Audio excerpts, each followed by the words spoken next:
அஸ்ஸலாமு அலைக்கும் வரஹ்மத்துல்லாஹி தஆலா வபரகாத்துஹு.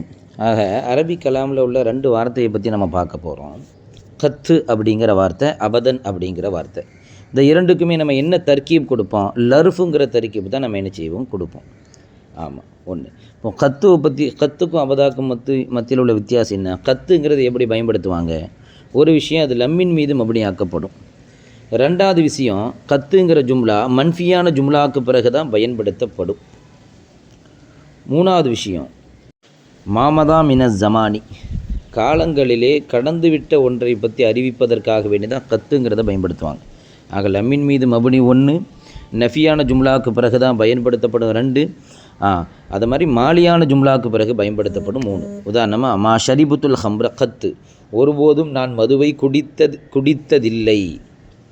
நான் இப்போ ஒருபோதும் நான் என்ன செய்த மதுவை நான் குடித்ததில்லை.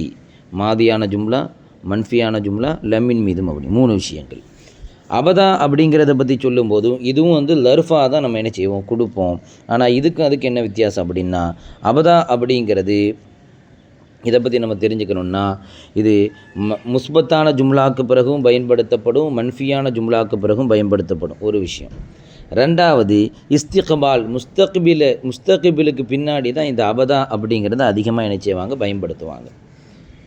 அடுத்து, இது ஃபத்துகின் மீது மபனியாக்கப்படும். அபதா அப்படிங்கிறது மபனியாக்கப்படும் அப்படிங்கிறத விட ஃபத்துக்கு தான் கொடுப்பாங்க, மபனி கிடையாது. அலாமத்து நஸ்பிஹி அல் ஃபத்தஹா, அவனுடைய நசபினுடைய அடையாளம் அல் ஃபத்தஹத்தை என்ன செய்வாங்க? கொடுப்பாங்கன்னு வருது. ஆனால் கத்துக்கு அது மபனியாக்கப்படும்னு வருது. இது மபனி இல்லை, அபதன் தன்வீன் தானே நம்ம கொடுக்குறோம், அதனால் மபனி கிடையாது.